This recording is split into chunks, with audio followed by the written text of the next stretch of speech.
Welcome to Chronicles of Old Singapore.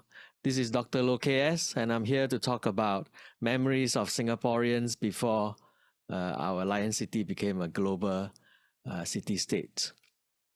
Back with us after many, many months is my old friend, Alex Tan Tiong Hee.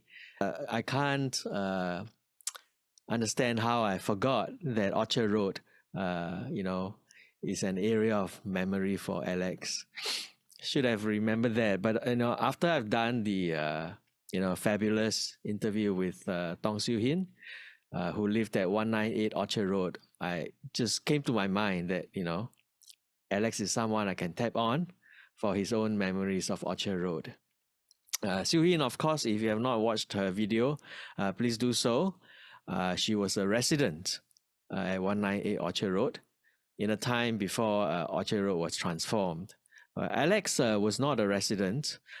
He lived all over Singapore, but not specifically in Orchard Road. But he has a long way, going back a long way, going to Orchard Road and patronizing many of its stalls and businesses, which we will talk about later on. So anyway, very pleased to have Alex here, and I kind of have a hypothesis, going to this podcast, which is that we often think of old Singapore as something very antithetical, right? Very much the opposite of present day Singapore, or the Singapore that developed in the 70s especially. But Orchard Road was not really that unmodern or different. It was just different, but not completely the opposite. Right. So, but my hypothesis is, I'm looking at Orchard Road. The dividing line in time is the 70s, when Orchard Road became a street of malls and shopping centers, intended, to drive Singapore's new economy and attract tourists and all that. And old Orchard Road is 50s and 60s, which Alex will be talking about. But it's not as if Orchard Road was like a farmland, right? Sometimes I think I saw a book once which seemed to suggest that it was farmland. It was not. There were already people living Orchard Road. There were actually a middle class community population. There were already shopping centers. There were people shopping in Orchard Road before the 70s, and there were already some hotels and cinemas along the area. So I'm going to ask Alex to help me pick apart this old Orchard Road and find out if my hypothesis does it hold any water or not. So welcome to the show, Alex. How are you? Thank you, lohkahseng. Nice to see you again. So good to have you back on the podcast. Yeah. And we have prepared for this. Alex has curated a number of photographs for us to go through. But before we do that, right, Alex, tell us your own association and going to Orchard Road and patronizing Orchard Road. Tell us how that came about. Yeah. Okay. Starting point. You are right when you talk about Orchard Road, the division. From my experience with Orchard Road, from the very start in the early 1950s to today, I classify into colonial orchard that would be before 1965, the year of independence. So Orchard Road before 1965, that would be, to my mind, the colonial Orchard Road.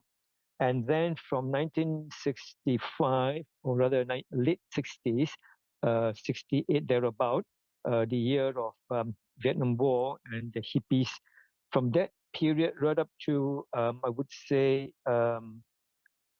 approaching 1980s, 80s, that would be the disco years of Orchard. It kind of contemporaneous with what's happened in the world, the hippie movement, and then the movie that made famous the disco culture, John Travolta. That would be the period that Orchard was at its prime in attracting the young people, that add the vibrancy, the dynamics of the Orchard Road for the young. the young in those days from the 70s, late 60s, 68 I mentioned 68 to, let me get it clear, to the late 80s. Then after that would be the cosmopolitan Orchard, when intensive government promotion of Orchard as a leading tourism spot and landmark in Singapore.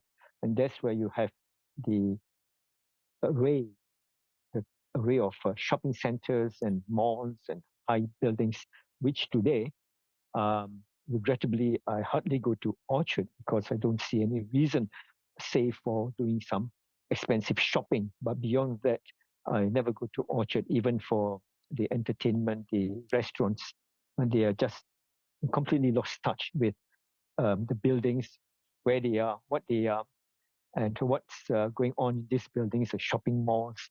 I hardly do any shopping at my age. Yeah.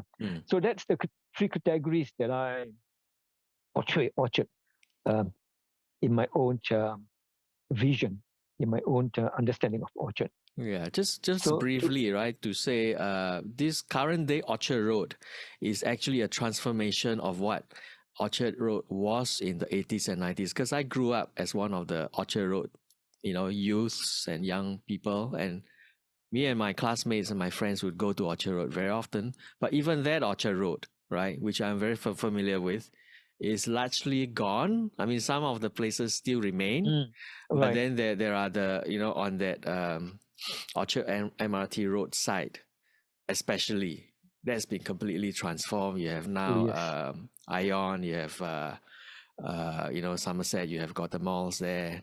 I'm lost. On the other side, it's still not so bad. Plaza Singapura is still there. Tang is still there. Scott's. And Huron is still there.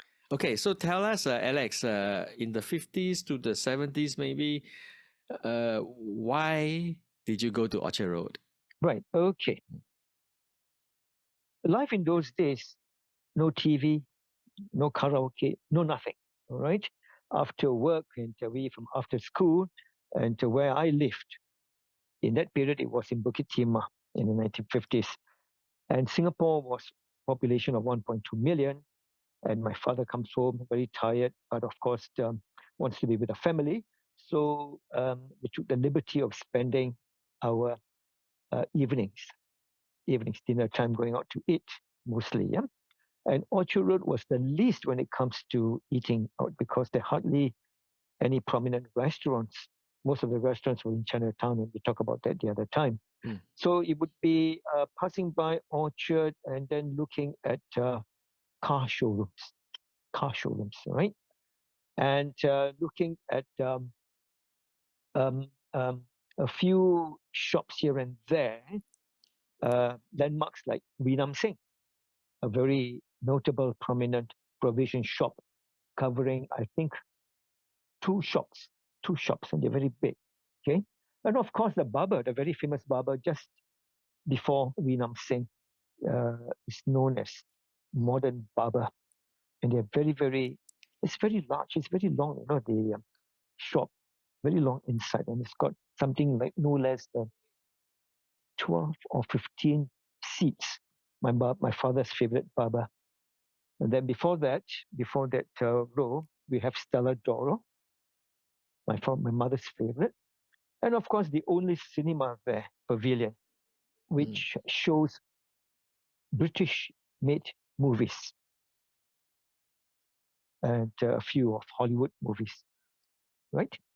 I'm glad you brought up Chinatown, because that's going to be quite a useful frame of reference for us, So, like, let us know your frequency of visits, right, compared to Chinatown and Orchard Road.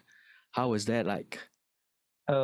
Nocturnal visits would be Chinatown for makan and all that. Weekends, Friday, Saturday, Sunday, daytime, Orchard Road for me, personally for me. My friends were there, classmates, some of them staying there. And in my neighborhood, we love to go to Orchard Road. I'm talking about the colonial orchard that I mentioned earlier, when there was nothing on, because Orchard Road is very anglicized in character. People speak English. And then we walk there. Take a long walk. Starting point would be from where today it's Scott's Shaw House. All right. My time, Shaw House was just being constructed, and the first cinema next to Pavilion, Lido, that would be 1959, 58 thereabout. All right. Pavilion is much earlier, I think it was in 1949. I believe it was, if you know that. Anyway, starting point, we would walk. And as we walk, we shop. In other words, what you call set. You're not shopping, you just window shopping. That's right. Sightseeing. All right. Window shopping. That's right. Yeah. Shopping along the stretch. And our favorite students like us, our favorite spots would be the bookshops. So I mentioned the first bookshop along the way, just after Huron Building. There's a road. What is the name of that road? Huron Building. I've got a map here to remind me. Huron Building. The road would be Cairnhill Road. Just after Cairnhill Road, and Suyin mentioned that in our last talk. You have that rows of shops, and Mubarak is one small bookshop located there. What's the name again? Mubarak. Mubarak and Sons. Mubarak. Okay. Indian, is it? Is Indian Muslim. Right. Booksellers predominantly controlled by Indian Muslims. The only non-Indian Muslim would be Dasarata Raj, which is in Little India. But anyway, Mubarak. So we'll go there to browse books, and very good books. And Mubarak just before, I think Suyin was mentioning her home there. So that would be the location. After Mubarak, we'll go on to the snack bar, the Magnolia snack bar, the one that Suyin mentioned. And that it's mandatory because it's nice. It's the only bar. Maybe now, since you're now going into places, right? Let's look at the photograph, shall we? Please do. Yeah. I would suggest you go to. I'm starting with one, which is the kind of junction area, right? Okay. The one that still largely here today. So, okay, here you go. Yep. I catch the bus from where I lived, and the bus, STC bus, will let us off just opposite that tall building, white building. Can you see the white building? This one? The tall white building. Yeah, opposite there. There's a bus stand in front of York Hotel. Today it's hold on. Today it's Scotts Square, Grand Hyatt, and Far East Plaza. In those days, it was York Hotel. Although if we look at the northern part, right, the upper part, you can see the shop houses, isn't it? These are shop that's houses. The White House, the very famous White House Laundry. My mother used to, for my father's coat and whatever, go there for dry cleaning and laundry. So do you remember that the change was kind of from the this Lido side towards Scots? Tremendous change. Tremendous change. I couldn't even recognize today when I go there. Sometimes got lost, because finding my direction with Ion Building, which took the place of the police station. Now you see the police station on the extreme right with trees. Yeah. The corner with the corner. Yeah, that's the police station. So that would be another landmark. So from York Hotel, where we got off from the bus, we'll be walking towards White House Laundry, not crossing towards the police station side, because the police station side has got nothing. It's got only a Ngee Ann Building. But we walk along that stretch from White House Laundry that you could see the quadrangular shaped building. Yep. And then we walk all the way to Cathay. Now you could. This building is what? This kind of block building here. Is that Tang's? Is that Tang's? Yeah. That's Tang's, right? Yeah, that's no. That's Tang's. Yeah, that's Tang's. So Tang would be 1950. Hold on, 1960, 1958, 1960. I think it would be about 1960, 61, you know. And Lido was already there. Lido was already there in 1959. Okay. 1959. I think the first movie was, this is going back to memory, man. The first movie they screened a Hollywood blockbuster, Cimarron, starring John Ford. Was it Cimarron? I think it was Cimarron. And then, I think that was the first movie they screened, Cimarron. Right. One of my favorite, Hollywood movie. Alex, can you talk about the Orchard Road? The road itself, right? So this two-way street. Yeah. Two-way street. We can go from that point towards Cathay and coming down from Cathay towards Orchard on the same road. It's a two-way street. And one street has two lanes. Yes, and right. the cars, hardly any traffic jam. You never see any traffic jam in Orchard, even on weekends. And they only serve the bus that serviced Orchard Road is the STC bus. And I remember it was number 9, the bus that I took from Newton Circus, flying towards Cairnhill. But the Whitley Road bus from Whitley, where I was staying, the number is number 17. I can still remember. That flies all the way from where I stayed in Whitley, in Wayang Satu site. You know, I mentioned Wayang Satu in one of our private talks. Along Stevens Road into Scotts Road, and then turning left towards Cathay. I mean, just look at the cars here, right? At Lido. So you have got. I mean, that tells us a bit about the people who come to Orchard Road. You know. Yeah. But then I got to state that those cars are meant for. They belong to the office workers. Office workers. Because Shaw House is also an office building. Okay.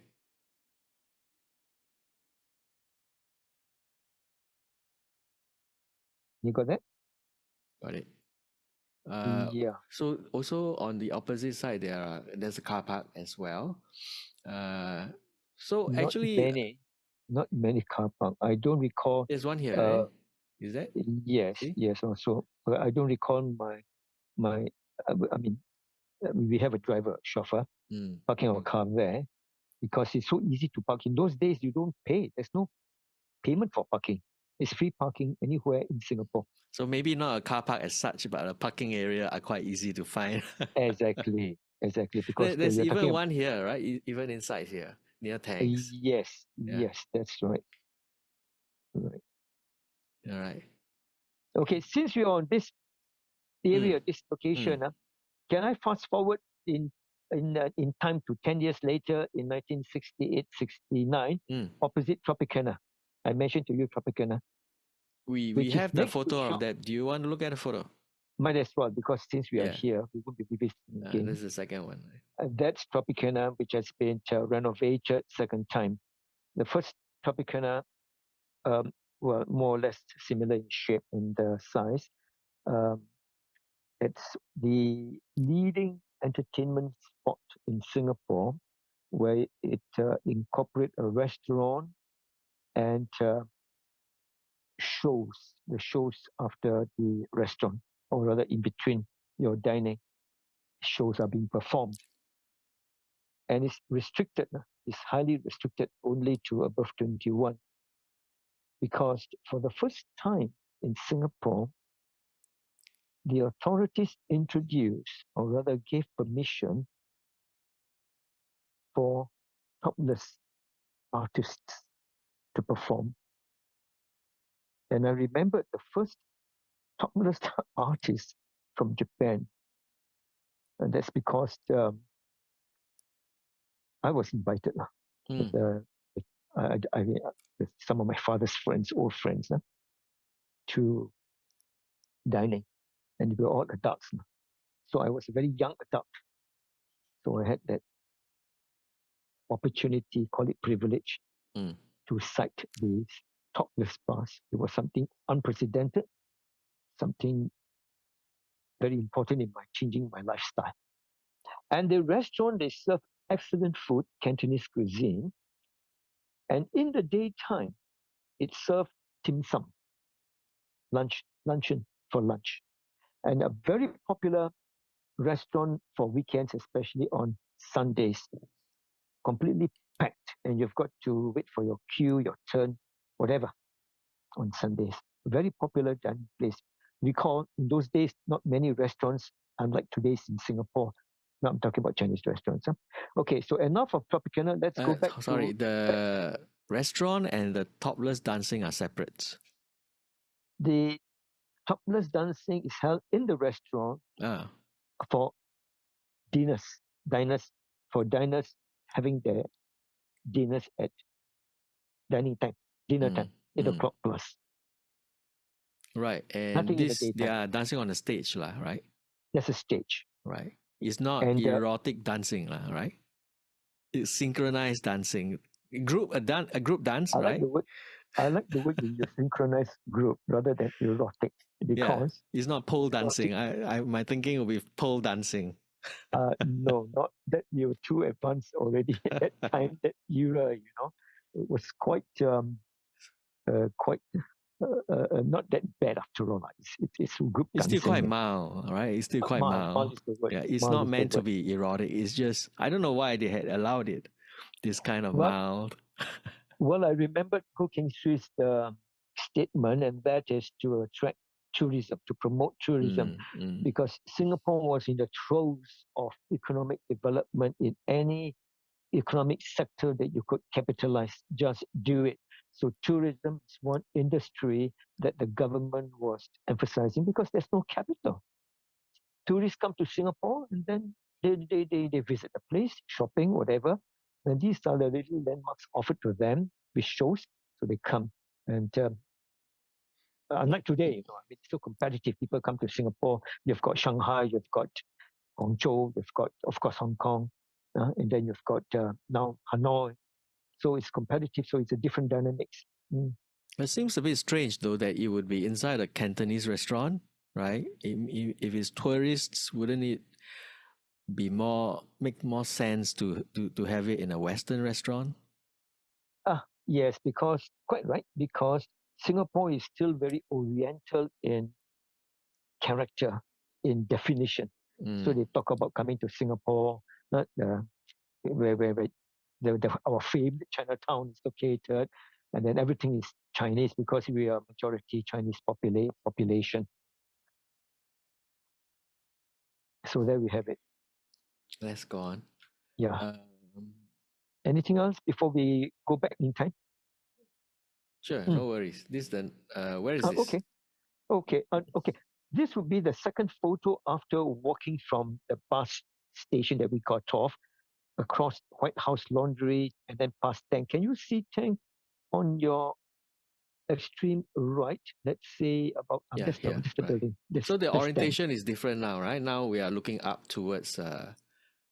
We are looking south towards the Tanglin, towards Jurong. Right. So this building, you are highlighting this building? That's Ngee Ann, because Ngee Ann is one spot where from 1959 it became habitual for my dad to, after his dinners, after we dined that night, we would pop off to a Mont d'Or, the first high-class coffee house.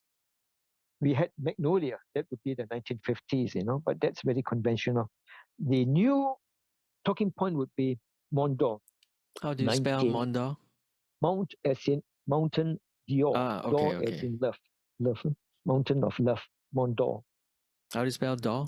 D-O-R. It's a French word, D''O''R. Right, okay. Mont d'Or. And it is located, if you can arrow into the block on your right, the first and the second. Look at the second one below that.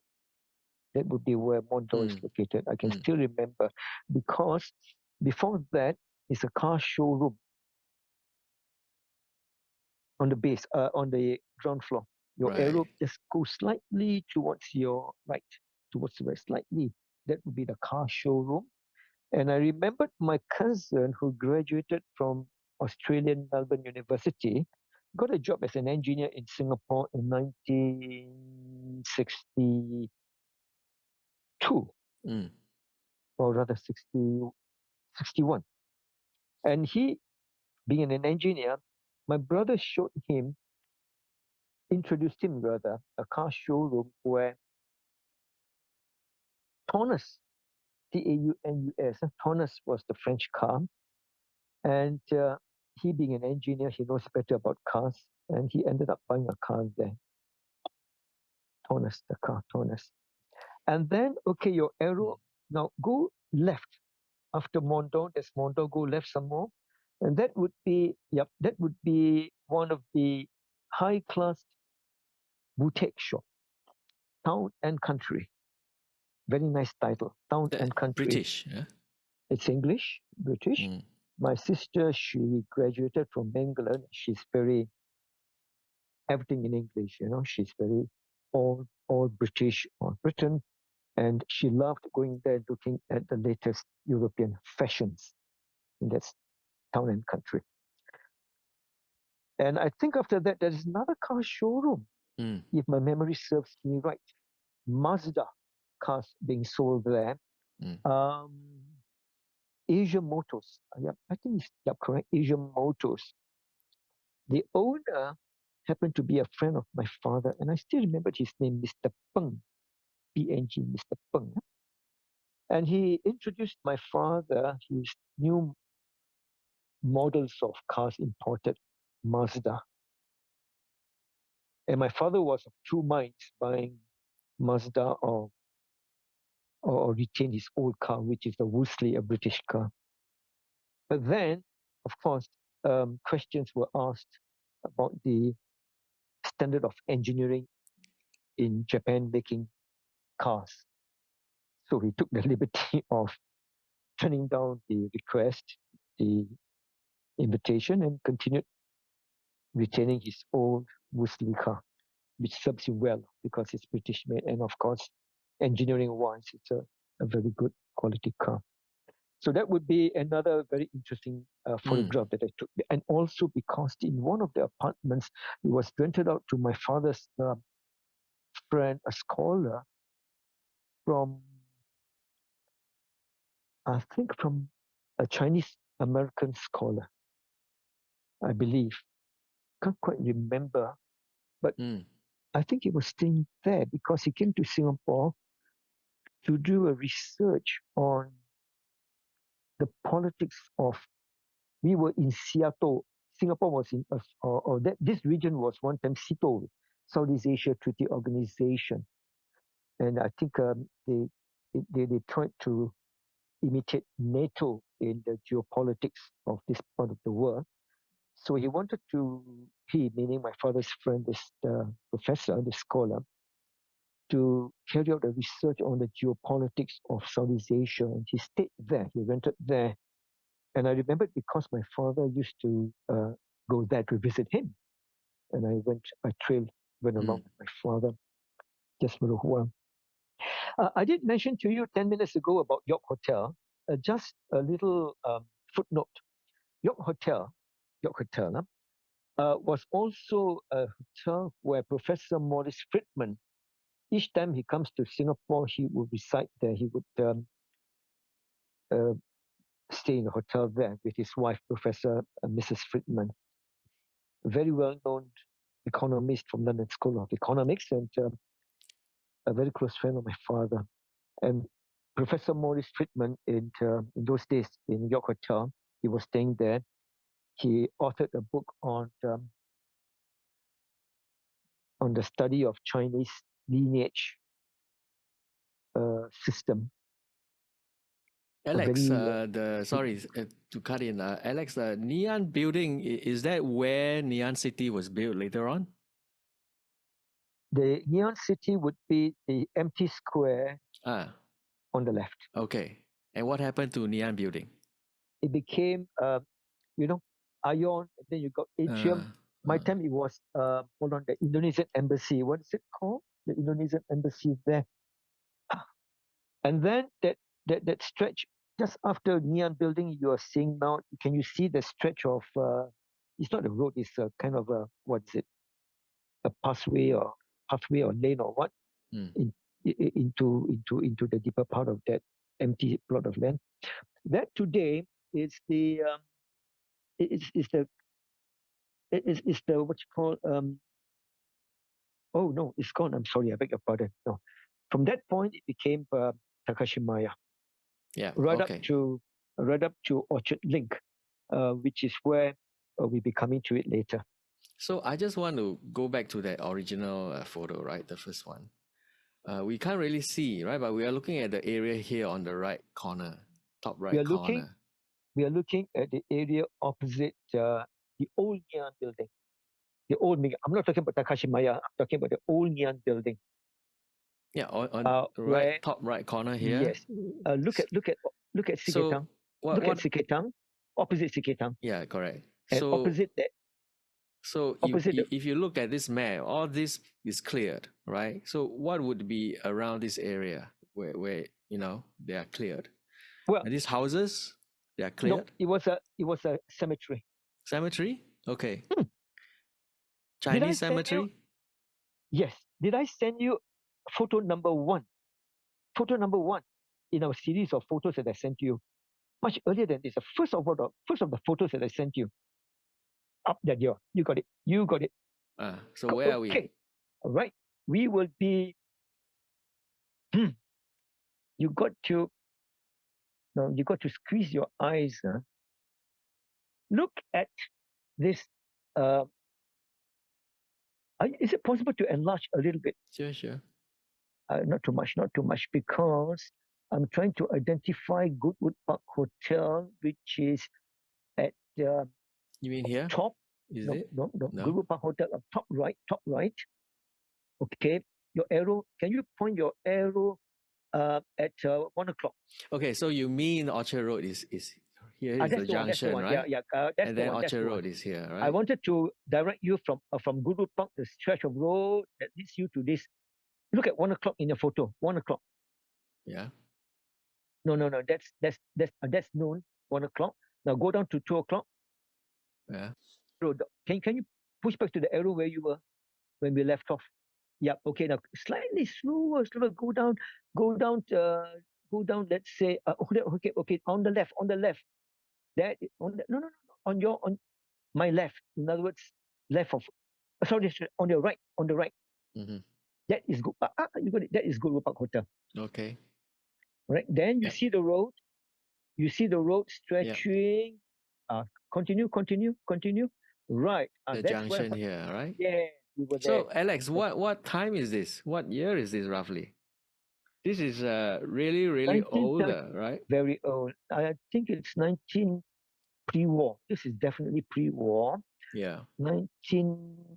I would imagine 1920s. So you have the houses here, right? Yes. But really nothing, right? I mean, this is just nothing. Is this just cemetery? Yep. Wow.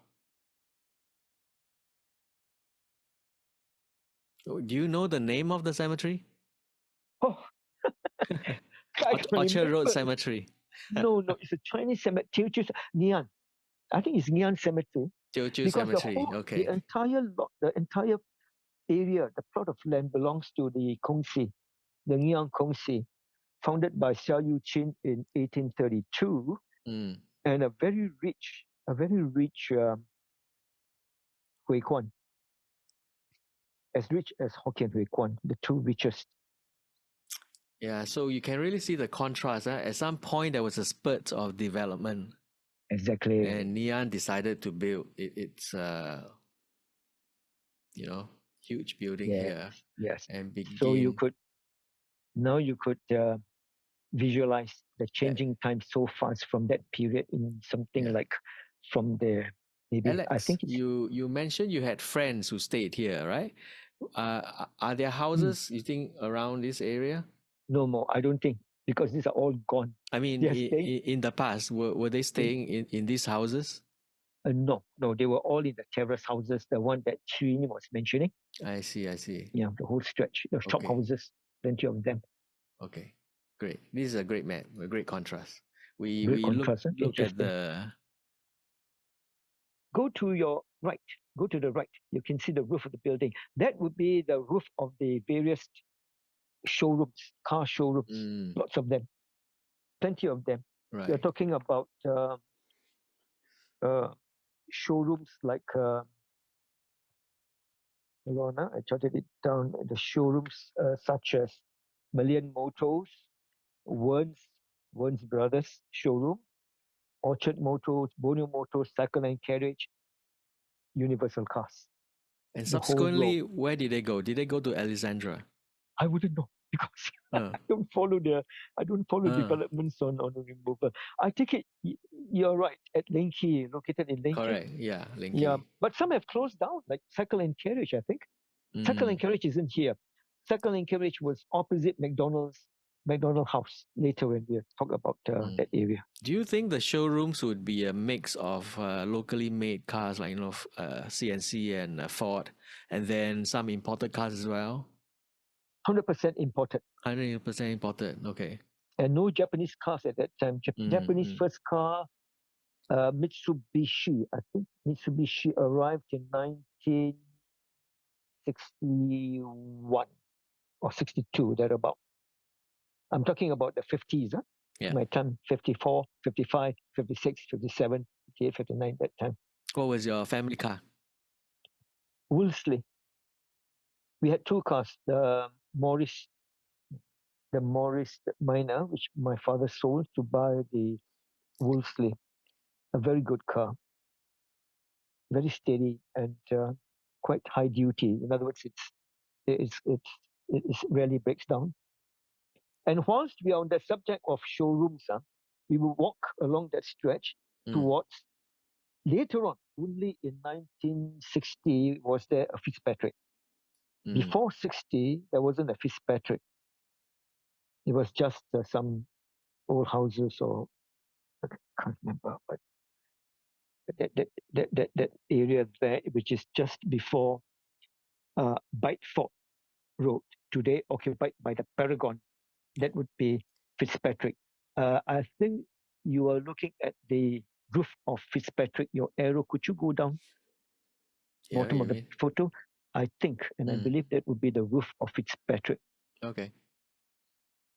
And Fitzpatrick, okay, on the point of Fitzpatrick, it was the only supermarket established by the Australian, it's an Australian company, and it introduced a night marketing every Wednesday right into 9 o'clock in the evening, and which would be the favorite haunt after dinner for my family to make the beeline for Fitzpatrick to browse around. And then, of course, my mother would be most interested in all those provision stuff.